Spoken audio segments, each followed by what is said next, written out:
Hello दोस्तों, स्वागत है आपका हमारे चैनल में। यह वीडियो दोस्तों आपके बोर्ड एग्जाम के लिए बहुत महत्वपूर्ण है दोस्तों। और दोस्तों हम आपसे रिक्वेस्ट कर रहे हैं कि आप हमारे वीडियो को लाइक मत कीजिए। क्या दोस्तों, हमें लाइक नहीं चाहिए, हमें सब्सक्राइब नहीं चाहिए दोस्तों।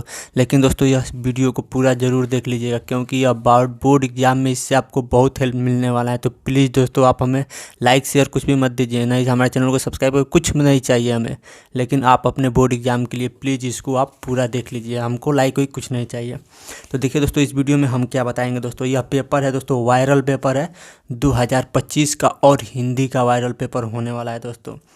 और दोस्तों यह बोर्ड एग्जाम के लिए बहुत इंपॉर्टेंट है, और हम दोस्तों आपको बता दे रहे हैं कि आपका बोर्ड एग्जाम में कितना नंबर आएगा। देखिए दोस्तों, बोर्ड एग्जाम के लिए तो सबसे पहले समय बहुत कम बचा है और बहुत बच्चे डर रहे हैं। तो देखिए दोस्तों, बोर्ड एग्जाम को लेकर डरने का नहीं 1% भी, क्योंकि दोस्तों हम बिल्कुल फ्री में जो कम समय बचा है दोस्तों उसमें अच्छी से अच्छी तैयारी करवा देंगे। हम ये नहीं बोल रहे हैं कि आप कुछ नहीं पढ़े हैं तो टॉप कर लेंगे, ऐसा कुछ नहीं होने वाला है दोस्तों।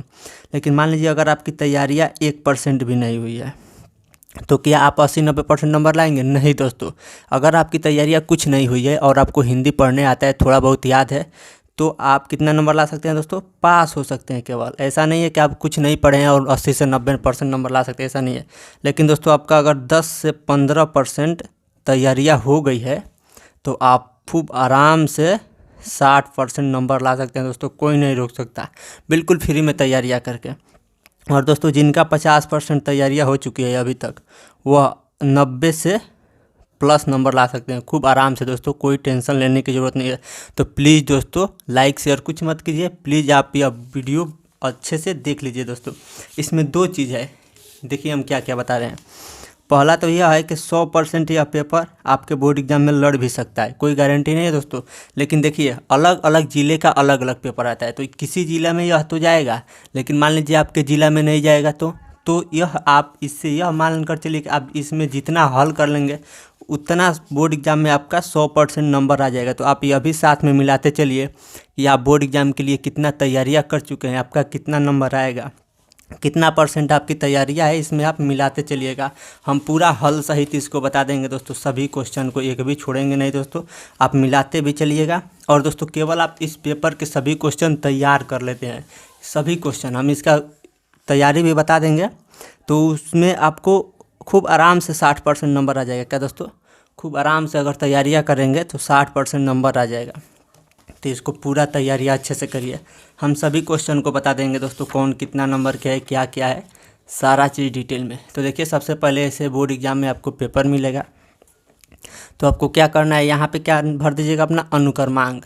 अनुक्रमांक का मतलब क्या होता है दोस्तों? Roll number. यहाँ पे क्या भरिएगा? Roll number. उसके बाद यहाँ पे अपना नाम लिख दीजिएगा। और यह क्या है दोस्तों? पेपर कोड है 103-302 DM। यह क्या हो जाएगा दोस्तों? Paper code. और यह किस वर्ष का है? तो 2025 का पेपर है। किस विषय का है? तो सामान्य हिंदी का पेपर है दोस्तों। और कितना नंबर का रहेगा? तो यह पूरा पेपर आपका 100 नंबर का रहने वाला है दोस्तों, ठीक। उसके बाद समय कितना है दोस्तों? समय है 3 घंटा 15 मिनट। आपके बोर्ड एग्जाम के लिए समय कितना रहता है दोस्तों? 3 घंटा 15 मिनट। अब देखिए उसके बाद नीचे दिया है नोट। नोट क्या दिया है? नोट प्रारंभ के 15 मिनट परीक्षार्थी को प्रश्न पत्र पढ़ने के लिए। क्या दोस्तों, जो 3 घंटा 15 मिनट में जो 15 मिनट समय है वह यह पूरा प्रश्न पत्र पढ़ने के लिए है। इस पूरा प्रश्न पत्र को 15 मिनट में आपको पढ़ लेना है, और जो 3 घंटा समय बचेगा उसमें आपको कॉपी में लिखना है। उसके बाद देखिए आगे निर्देश क्या दिया है। आगे निर्देश है दोस्तों, संपूर्ण प्रश्न पत्र 2 भागों खंड क तथा खंड ख में विभाजित है। यह जो पूरा प्रश्न पत्र है वो 2 भाग में विभाजित है। देखिए यहाँ पे खंड क, यहाँ पे हो गया क्या? खंड क। अब देखिए इधर खंड ख दिखा दे रहे हैं आपको, यहाँ पे है खंड ख। देखिए लिखा है ना खंड ख। तो पूरा प्रश्न पत्र क्या है? 2 खंडों में विभाजित है, खंड क तथा खंड ख।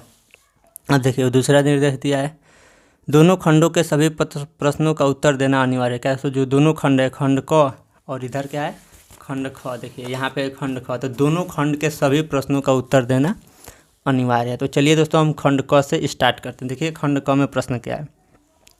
खंड क का पहला प्रश्न है दोस्तों, खड़ी बोली गद्य की प्रथम रचना है। क्या दोस्तों, जो खड़ी बोली गद्य है वो प्रथम गद्य की प्रथम रचना कौन है? तो प्रथम रचना है दोस्तों गोरा बादल की कथा। यह इसका आंसर हो जाएगा। आप मिलाते भी चलिए आपको कितना तैयार है दोस्तों। अगला क्वेश्चन दोस्तों, हिंदी प्रदीप्त प्रदीप के संपादक थे? कौन थे दोस्तों? बालकृष्ण भट्ट। अब देखिए अगला प्रश्न। अगला प्रश्न है दोस्तों, हिंदी का पहला मौलिक उपन्यास, इसका आंसर क्या हो जाएगा? परीक्षा गुरु। अगला है दोस्तों, कवि वचन सुधा के संपादक थे? तो कौन थे दोस्तों? भारतेंदु हरिश्चंद्र। टोटल 10 रहेगा दोस्तों बहुविकल्पीय प्रश्न। सरदार पूर्ण सिंह किस युग के लेखक थे? तो यह थे द्विवेदी युग के, दूसरा ऑप्शन सही है। उसके बाद दूसरा का फिर बहुविकल्पीय रहेगा 5 गो ऊपर हो गया, 5 है, टोटल 10 बहुविकल्पीय रहेगा। तो यहाँ पे देखिए, हिंदी के प्रथम कवि माना जाता है तो किनको दोस्तों? सरहप्पा को। ठीक।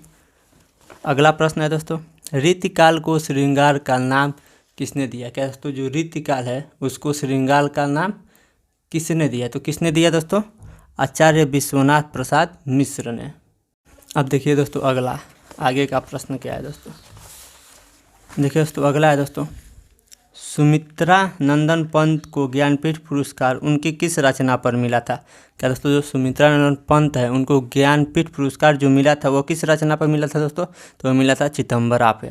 अगला है दोस्तों, कामायनी महाकाव्य में सर्गों की संख्या है? क्या दोस्तों, जो कामायनी महाकाव्य है उसमें कितने सर्ग है? तो 15। 15 कहाँ पे है? तीसरा पे। अगला है दोस्तों, अज्ञेय। अज्ञेय क्या है दोस्तों? एक कवि का नाम है। अज्ञेय ने तार सप्तक का प्रकाशन कब किया? तो कब किया दोस्तों? 1943 में। तो कहाँ है? 1943 में। अब देखिए दोस्तों आगे का प्रश्न। आगे तीसरा प्रश्न दिया गया है दोस्तों, दिए गए गद्यांशों पर आधारित निम्नलिखित प्रश्नों का उत्तर दीजिए। कौन कौन से प्रश्न है दोस्तों? देखिए यह प्रश्न है 10 नंबर में मिलेगा। तो जो यह गद्यांश दिया है इसको पढ़ना रहता है, यहाँ से यहाँ तक, ये पूरा यहाँ तक आपको पढ़ना है। और इधर 5 प्रश्न दिया है, इन 5 प्रश्नों का उत्तर छांट के लिखना है। तो हम अभी बता देंगे दोस्तों। सबसे पहले अब यहाँ से हम क्या करेंगे, केवल प्रश्न को आपको पहले दिखा दे रहे हैं, उसके बाद हम इसका आंसर भी बताएंगे। देखिए 1 2 3 4 5, इस 5 प्रश्नों का उत्तर इसमें से छांट के लिखना है। इसको क्या करना है? पढ़ लेना है और छांट कर इन 5 प्रश्नों का उत्तर देना है। फिर अथवा करके दिया है, या तो इन 5 का उत्तर दीजिए या अथवा यहाँ से यहाँ तक पढ़िए और इन 5 प्रश्नों का उत्तर दीजिए। दोनों में से कोई एक करना है, या तो इस 5 प्रश्न का उत्तर इसमें से लिखिए या इस 5 प्रश्नों का उत्तर इसमें से लिखिए। दोनों में से कोई एक करेंगे, आपको 10 नंबर मिल जाएगा। अब देखिए अगला क्या है दोस्तों? चौथा भी है दोस्तों। यहाँ पे दिए गए पद्यांश पर आधारित निम्नलिखित प्रश्नों पे उत्तर लिखिए। यहाँ पे क्या है दोस्तों? पद्यांश, तो इस पे भी 10 नंबर मिलेगा। अब पहले क्या था दोस्तों? यहाँ पे देखिए यह था गद्यांश, तो गद्यांश पे आधारित प्रश्नों का उत्तर लिखेंगे तो 10 नंबर। और यहाँ पे है पद्यांश पे भी आधारित प्रश्नों का उत्तर लिखेंगे तो 10 नंबर। तो देखिए यहाँ पे हम आपको दिखा दे रहे हैं पद्यांश क्या है। यह है पद्यांश, यहाँ से आपको पढ़ना है, यहाँ से यहाँ तक, और इन 5 प्रश्नों का उत्तर देना है। 1 2 3 4 5, या अथवा इसमें भी रहेगा। अथवा करके यह दिया है, यह सब पढ़िए यहाँ से यहाँ तक, उसके बाद यह सब पढ़िए और इन 5 प्रश्नों का उत्तर दीजिए। 1 2 3 4 5, इन 5 प्रश्नों का उत्तर दीजिए तो आपको कितना नंबर मिल जाएगा? 10। यानी या तो इन 5 प्रश्नों का उत्तर इसमें से छाँट के लिखिए, या इस 5 प्रश्नों का उत्तर इसमें से छाँट के लिखिए, आपको 10 नंबर मिल जाएगा। अब देखिए आगे का है दोस्तों, इसको भी ध्यान से देखिए। आगे है दोस्तों, निम्नलिखित में से किसी एक लेखक का साहित्यिक परिचय देते हुए उनकी प्रमुख रचना का उल्लेख कीजिए। देखिए दोस्तों, बहुत बच्चे क्या करते हैं? जीवन परिचय याद कर लेते हैं, लेकिन बोर्ड एग्जाम में जीवन परिचय नहीं पूछा जाता है। क्या पूछा जाता है? साहित्यिक परिचय। और यह 1 पेज 2 पेज 3 पेज में नहीं लिखा जाता है। नहीं दोस्तों, अधिकतम शब्द सीमा 80 शब्द होना चाहिए। यानी जो साहित्यिक परिचय लिखा जाता है वह 80 शब्द में ही लिखना चाहिए। और देखिए 3 है, वासुदेव शरण अग्रवाल, आचार्य हजारी प्रसाद द्विवेदी, प्रोजी सुंदर रेड्डी। तो तीनों में से किसी एक का साहित्यिक परिचय देकर उसकी रचना लिखना जाता है। अगर दोस्तों आप जीवन परिचय याद कर लें तो कोई बात नहीं है, हम इस वीडियो में बता देंगे, लास्ट अंत में आ जाएगा वीडियो, कि आप कहाँ से साहित्यिक परिचय की तैयारियाँ कर सकते हैं। और वह कितना लंबा है दोस्तों? बस 80 शब्द लिखा गया है। 80 शब्द में अपने मन से हम बना कर लिखे हैं। केवल आप उतना बोर्ड एग्जाम में लिख देंगे तो आपका 5 नंबर कन्फर्म हो जाएगा। फिर दोस्तों इसी का ख है। ख क्या है?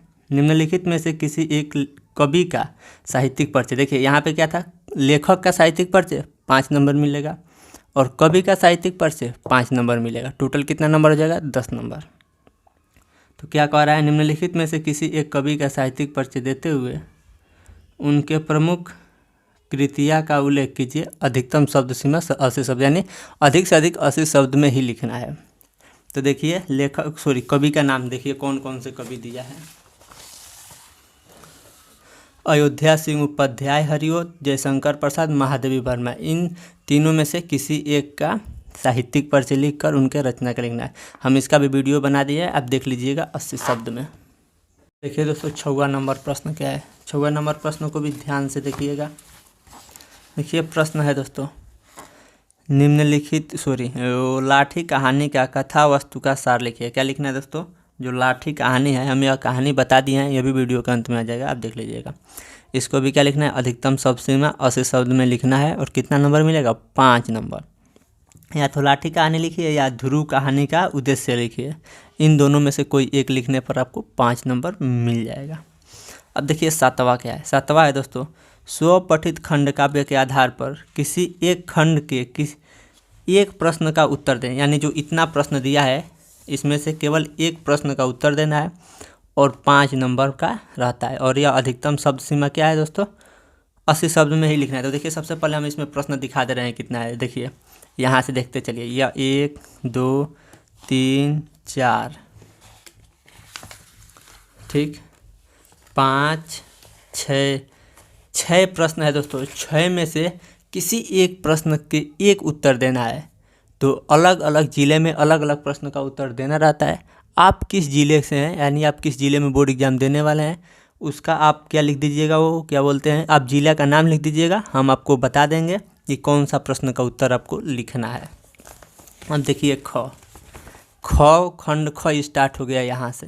तो देखिए खंड ख में पहला प्रश्न क्या है, दिए गए संस्कृत गद्यांश में से किसी एक का संदर्भ सहित हिंदी में अनुवाद कीजिए। क्या करना है, जो यह संस्कृत में दिया गया है गद्यांश, इसको क्या करना है, संदर्भ सहित हिंदी में अनुवाद करना है। इसको हिंदी में बना कर लिखना है। तो हम यह भी बता देंगे दोस्तों कि आपको संस्कृत नहीं आता है तो गलती से ही कैसे बना कर लिख देंगे, तो आपको क्या होगा, 7 नंबर मिल जाएगा। इसमें भी अथवा करके रहेगा, यह हो गया, या अथवा करके इधर दिया है। देखिए दोनों में से कोई एक का लिखना रहेगा। अथवा यहाँ से यहाँ तक पढ़कर इसको संदर्भ सहित हिंदी में अनुवाद कीजिए। तो इन दोनों में से किसी एक को करना रहेगा। अब देखिए दोस्तों ख क्या है। इसी का ख है, दिए गए श्लोक में से किसी एक का संदर्भ सहित हिंदी में अनुवाद कीजिए। 2 श्लोक दिया गया है, एक यहाँ पे फिर अथवा करके एक यहाँ में। तो दोनों में से किसी एक का संदर्भ सहित हिंदी में अनुवाद करने पर 7 नंबर आपको मिल जाएगा। ठीक है दोस्तों। अब देखिए 9वां नंबर प्रश्न। 9वां नंबर प्रश्न क्या है, निम्नलिखित लोकोक्तियों एवं मुहावरों में से किसी एक का अर्थ लिखकर वाक्य में प्रयोग कीजिए। देखिए यहाँ पे लोकोक्तियाँ है या मुहावरा कहिए, इसको क्या करना है, इसका अर्थ लिखकर, इसमें से चारों में से किसी एक का अर्थ लिखकर उसको वाक्य में प्रयोग करना है। अब देखिए 10वां क्या है दोस्तों। 10वां है दोस्तों, अपठित गद्यांश से संबंधित दिए गए प्रश्नों का उत्तर दीजिए। यहाँ से यहाँ तक इसको पढ़ना है। यह अपठित इसलिए बोला है कि यह आपको स्कूल में नहीं पढ़ाया जाता, यह अपने हिसाब से पढ़िएगा। इसी में से पढ़ के और 1 2 तीनों प्रश्नों का उत्तर छांट के लिखना रहेगा। तो आपको कितना नंबर मिल जाएगा दोस्तों, 5 नंबर। हम यह भी बता देंगे कि कैसे छांट के उत्तर लिखेंगे। अब देखिए 11 नंबर प्रश्न। 11 नंबर प्रश्न है दोस्तों, निम्नलिखित शब्दों युग्मों का सही अर्थ का चयन कीजिए। जैसे वासन वस्यान, अब इसका सही उत्तर इसमें से चयन करके लिखना है। 4 ऑप्शन दिया रहेगा। देखिए यहाँ पे है 4 ऑप्शन दिया गया, चारों में से चूज करके लिखना है। फिर अन्य इन चारों में से उसको लिखना है। हम बता देंगे बाद में कैसे लिखेंगे। सबसे पहले आप पूरा पेपर देखिए। फिर निम्नलिखित शब्दों में से किसी एक शब्दों के 2 का सही अर्थ लिखिए। इसको क्या कहता है, पर्यायवाची, यानी इसमें 3 है, 3 में से किसी एक का 2 अर्थ लिखना है, यानी पर्यायवाची लिखना है। 2 नंबर मिल जाएगा। अब देखिए नीचे क्या है। नीचे दोस्तों, निम्नलिखित वाक्यांशों के लिए सही शब्द का चयन कीजिए। जैसे जो शिक्षा देता है उसको क्या कहते हैं, आप लोग जानते होंगे, नेता। ना, नेता नहीं कहते हैं, शिक्षक कहते हैं। ठीक, जो सब कुछ जानता है उसको क्या कहते हैं, इन चारों में से ढूंढ के लिखिएगा। उसके बाद आगे है दोस्तों, निम्नलिखित में से किन्हीं 2 वाक्यों को शुद्ध करके लिखिए। देखिए इधर वाक्य दिया रहेगा, 5 वाक्य दिया, सॉरी 4 वाक्य दिया है। देखिए 1 2 3 4, चारों में से किसी 2 वाक्य को शुद्ध करके लिखना है, या जो चारों वाक्य सब गलत है इनमें से किसी 2 को सही करके लिखना है। अब देखिए 12 नंबर प्रश्न क्या है। 12 नंबर में रस छंद अलंकार आप लोग को पता होगा, नहीं पता होगा तो हम इसका वीडियो बना दिए हैं, वीडियो के अंत में आएगा, आप देख लीजिएगा। 6 नंबर यहाँ से पक्का दोस्तों यही पूछता है, रस पूछेगा, छंद पूछेगा, अलंकार, 2-2 नंबर का तीनों, 2 नंबर का रस, 2 नंबर का छंद, 2 नंबर का अलंकार। तो यहाँ से 6 नंबर तो आपका पक्का होने वाला है, कोई नहीं रोक सकता। तो यह 2 3 6 नंबर, इसका वीडियो के अंत में वीडियो आएगा, देख लीजिएगा। उसके बाद देखिए दोस्तों 13 नंबर क्या है। 13 नंबर है दोस्तों, अपना कोई व्यवसाय अथवा कुटीर उद्योग प्रारंभ करने हेतु किसी बैंक के प्रबंधक को ऋण प्रदान करने हेतु एक पत्र, इसमें पत्र लिखना है कि आप कोई छोटा सा बिजनेस या छोटा उद्योग लगाना चाहते हैं, उसके लिए ऋण लेना है, यानी लोन लेने के लिए एक पत्र लिखना है। यह 6 नंबर का पूछा जाएगा। या दोस्तों अथवा करके इसमें भी 2 रहेगा, दोनों में से किसी एक को करना रहेगा, 6 नंबर का हो जाएगा, यानी पत्र। उसके बाद देखिए दोस्तों निबंध। निबंध में क्या दोस्तों, निम्नलिखित में से किसी एक विषय पर अपनी भाषा शैली में सारगर्भित निबंध लिखे। यह 9 नंबर का पूछा जाएगा दोस्तों। तो 5 निबंध दिया रहेगा, 5 में से किसी एक टॉपिक पे लिखना रहेगा। देखिए यहाँ पे पर्यावरण और प्रदूषण। और दोस्तों यह निबंध का वीडियो हम बना दिए हैं, सारा चीज़ का, आतंकवाद की समस्या, यह सब निबंध किसी एक पर लिखना रहेगा। जो आपकी स्क्रीन पर वीडियो आ रहा है दोस्तों, उस वीडियो पर देखकर आप पूरी तैयारियाँ कर सकते हैं।